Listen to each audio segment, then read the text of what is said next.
Three innocent people were brutally stabbed to death in broad daylight. A loving father figure on his way to work, a peaceful elderly man enjoying his morning fishing, and a young mother whose 8-year-old child would never see her again. Their killer? A man who should have never been on the streets. Released from prison despite 8 arrests and 7 felony charges, he walked free. Within just 1 day, he was arrested again, and inexplicably released again. What happened next would leave a city in terror and 3 families destroyed forever. This isn't just another random act of violence. This is the story of how our justice system failed, not once, not twice, but repeatedly. How obvious warning signs were ignored. How 3 precious lives were sacrificed because someone, somewhere, decided this dangerous man belonged on the streets. Welcome to True Crime Stories 24/7. Before we continue, we must warn our viewers that this episode contains disturbing content about real acts of violence. Viewer discretion is strongly advised. We told them he was dangerous, one official would later admit. Everyone knew something terrible would happen. It wasn't a question of if, it was when. In the next few minutes, we'll reveal how a man with a history of violence was repeatedly set free. Why 3 separate families must now plan funerals instead of futures. The shocking decisions that led to this preventable tragedy. And the changes that might have saved these innocent lives. If you believe in exposing the truth behind preventable tragedies, subscribe to True Crime Stories 24/7 and hit that notification bell. These stories must be told. These questions must be answered. We all must learn 1 or 2 lessons from this story. But first, we need to understand how 3 separate lives intersected with pure evil on what should have been just another ordinary morning. It started like any other morning in this particular city. A man named Torres kissed his aunt goodbye, just as he had done countless times before. "Don't leave without breakfast," she called after him. Those would be her last words to her nephew. At 36, Torres was more than just a construction worker. He was a father figure to many, known for arriving early to work and staying late to help others. Across the same town lived another 67-year-old man, Mr. Park. He was seen packing his fishing gear with precision. This is a man who had followed this same routine for 20 years. His favorite spot by the river had given him peace since immigrating to this new country. He checked his bait box one last time, unaware that this familiar walk to the riverside would be his final journey. Such a pathetic way to end a life. Mr. Park, though old, yet full of vision to live a dreamed life. And here is another beautiful soul, Annabelle. She hugged her 8-year-old daughter goodbye after dropping her at school. "See you at 3, baby," she smiled, heading to her favorite park bench where she always spent a quiet moment before work. She had no way of knowing she would never pick up her daughter again. 3 separate lives, 3 ordinary mornings, 3 fatal intersections with destiny.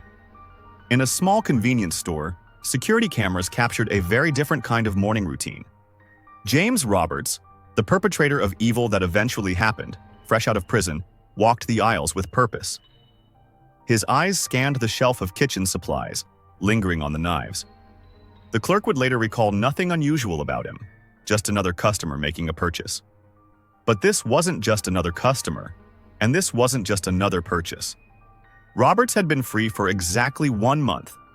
8 prior arrests, 7 felony charges, released and rearrested on the same day just weeks before.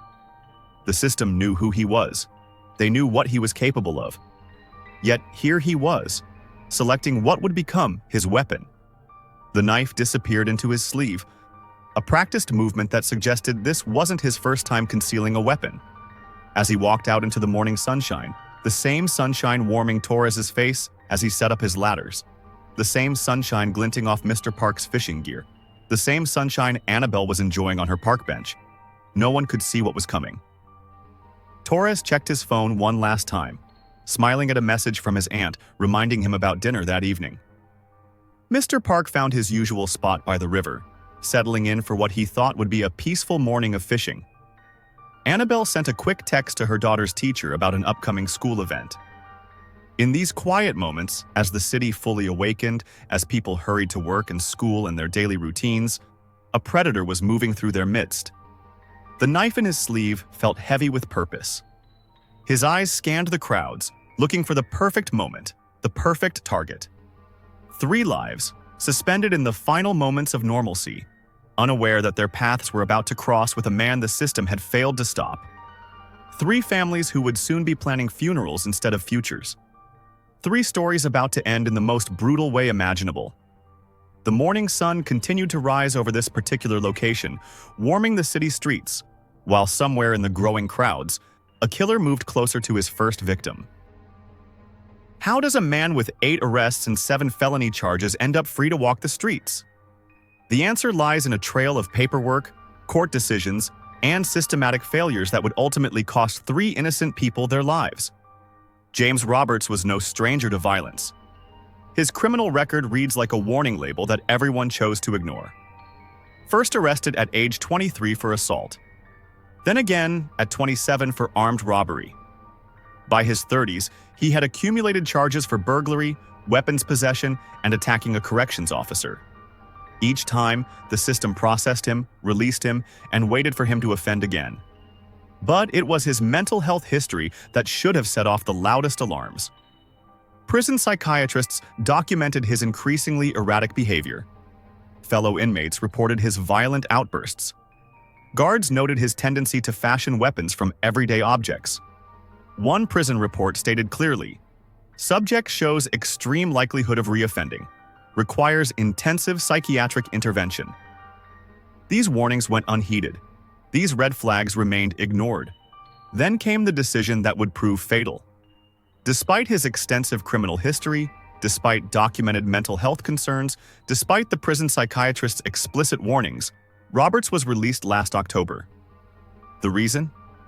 Overcrowding and a bureaucratic technicality. What happened next defies all logic. Within 24 hours of his release, a single day of freedom, Roberts was arrested again for shoplifting and threatening a store clerk with a broken bottle. Any reasonable system would have recognized this as the final warning sign. Any functional system would have kept him detained. Instead, they let him walk free. Again. The judge who signed his release would later claim he never saw the full history. The prosecutor who agreed to the release would argue that the system tied their hands. The mental health evaluator, who should have flagged him as a danger, was overwhelmed with cases and never completed the assessment. Everyone had a reason. Everyone had an excuse. Everyone pointed fingers at someone else. Meanwhile, James Roberts walked the streets, his violent tendencies unchecked, his mental health untreated, his potential for violence clear to everyone, except those with the power to stop him. One prison guard's note, written just days before Roberts' release, reads like a chilling prophecy. "This one will be back. Just pray he doesn't hurt someone first." That prayer would go unanswered. The system had 8 chances to stop him. 8 arrests that could have been the last. 7 felony charges that should have raised red flags. Countless opportunities to intervene, to treat, to protect the public from a man who had shown time and time again what he was capable of. Instead, they gave him one more chance, one more release, one more opportunity to prove everyone wrong. And on a sunny morning in this city, 3 innocent people would pay the ultimate price for this cascade of failures. But perhaps the most chilling aspect of this systematic breakdown wasn't what the system did. It was what they failed to do. Required mental health evaluations never performed. Mandatory risk assessments left incomplete. Follow-up appointments never scheduled. A paper trail of negligence that would lead directly to a morning of bloodshed. The morning of terror began at precisely 8:30, as reported. Torres was doing what he always did, arriving early to set up for the day's construction work. His co-workers would later remember him struggling with a ladder, focused on his task, completely unaware of the figure approaching from behind.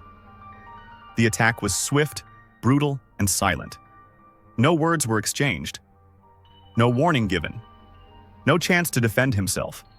2 precise strikes with the kitchen knife, and Torres, a man known for his strength, his kindness, his willingness to help others, crumpled to the ground.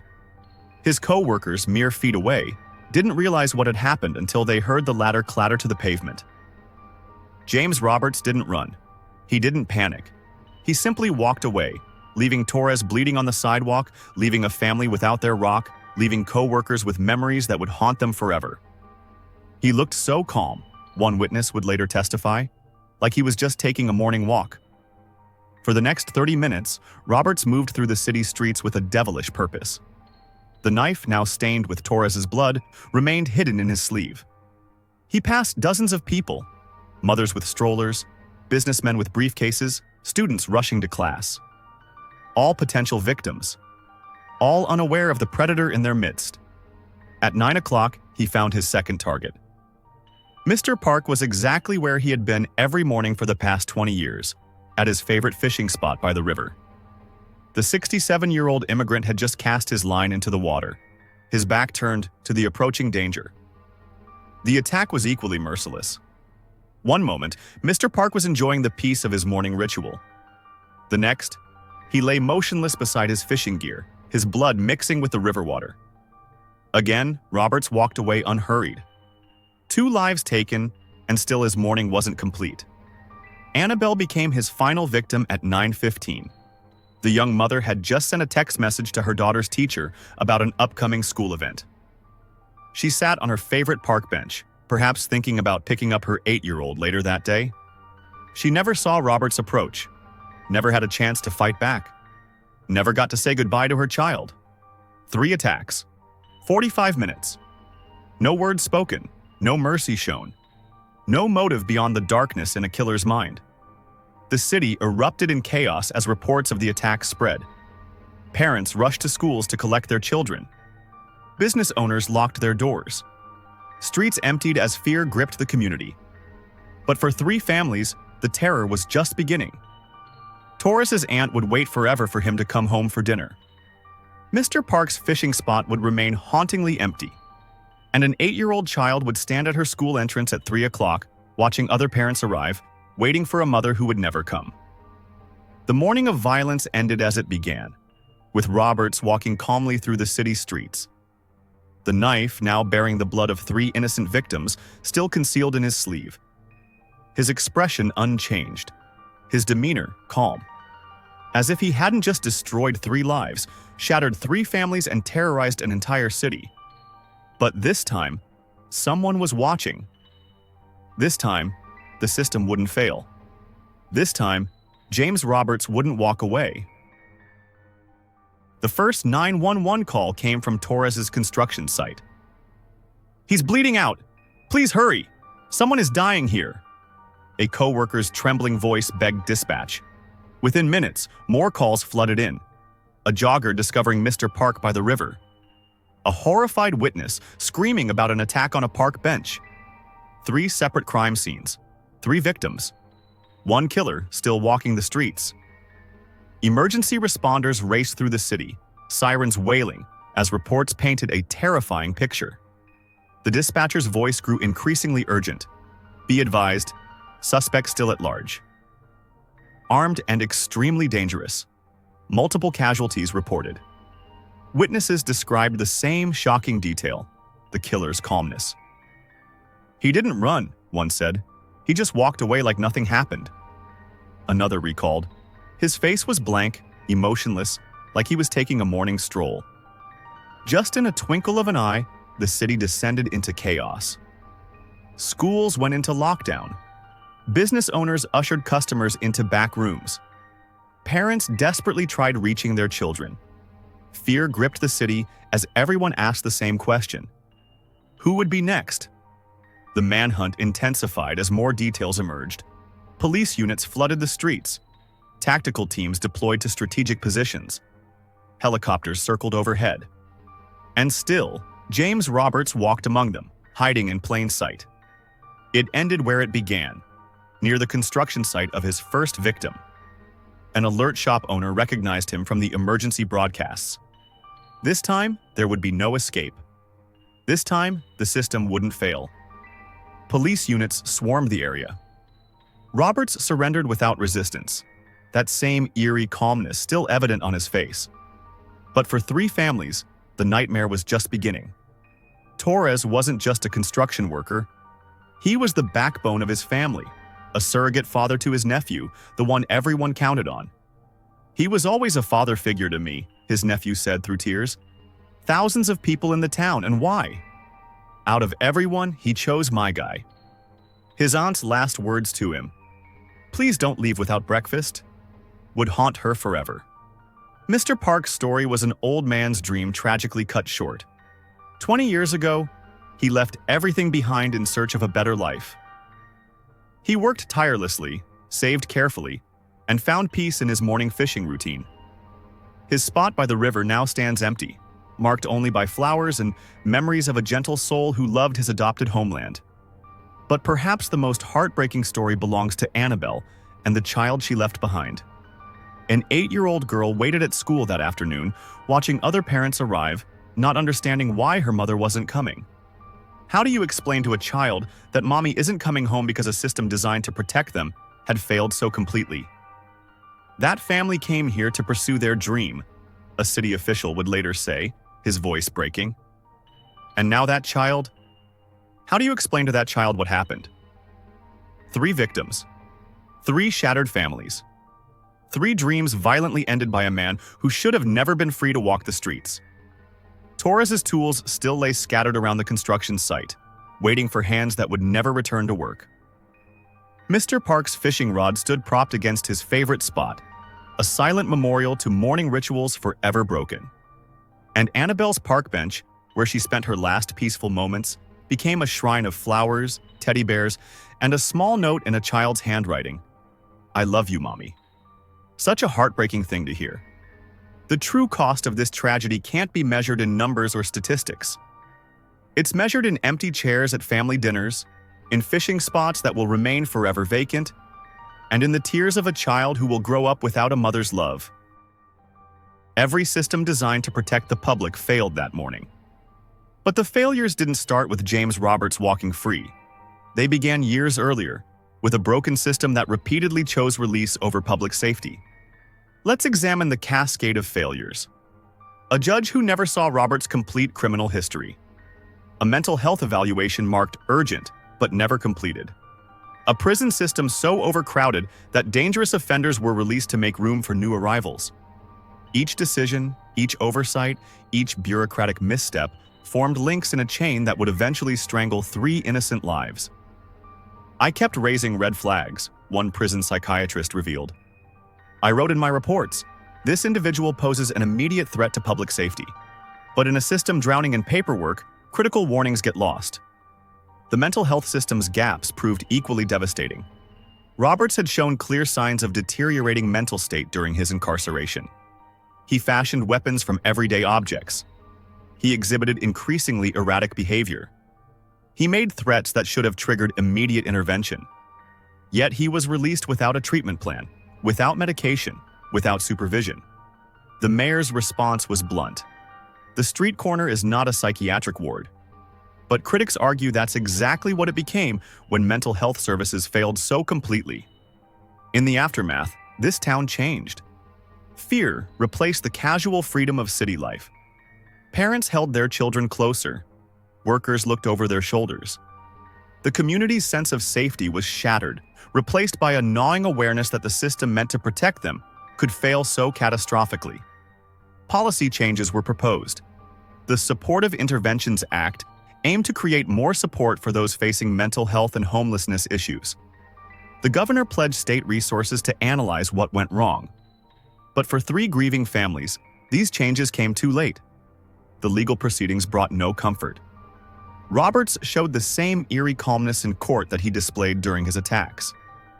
His psychiatric evaluation, finally completed behind bars, confirmed what everyone already knew. He should never have been free. "I told him not to leave without breakfast," Torres's aunt sobbed outside the courthouse. "If I had made him stay just 5 more minutes..." Mr. Park's family held 2 funerals, one in the city of the incidents, another in his homeland. His fishing rod was retired to a memorial case, a symbol of peace destroyed by violence. Annabelle's daughter left her mother's park bench covered in drawings. She still makes 2 Mother's Day cards, her teacher revealed. One to keep, one to leave at the bench. Now, let's ask ourselves an honest question.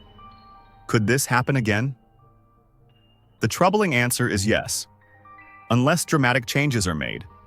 The same system that failed these 3 victims remains largely unchanged. The same gaps in mental health services persist. The same overcrowded prisons continue releasing potentially dangerous offenders. Today, 3 memorial benches stand in the city where this incident occurred. One at a construction site, one by the river, one in a quiet park. They remind us not just of lives lost, but of a system that needs desperate repair. For those struggling with mental health issues, resources exist. It's never the best to nurture such illness in the secret corner of your home. For families concerned about potentially dangerous individuals, there are steps you can take. Regardless of all these, the real change must yet come from within the system itself. Torres never got to finish his day's work. Mr. Park never reeled in his final cast. Annabelle never picked up her daughter from school. 3 lives ended because everyone in position to prevent this tragedy chose to look the other way. This isn't just a true crime story. This is a wake-up call. This is a demand for change. This is a reminder that public safety cannot be sacrificed for bureaucratic convenience. As we bring this episode to a close, remember, 3 empty chairs at family tables, 3 dreams cut short, 3 promising futures erased, and 1 question that demands an answer: how many more lives must be lost before we fix this broken system? For true crime stories 24/7, this is a reminder that the greatest tragedies are often the most preventable. What do you think about this incident? Please feel free to share your thought with us in the comment section below. Join us next week as we continue to expose the truth behind the headlines, seeking justice for those who can no longer speak for themselves. Stay informed, stay vigilant, and never stop demanding better from those entrusted with public safety. Thank you for watching. God bless you.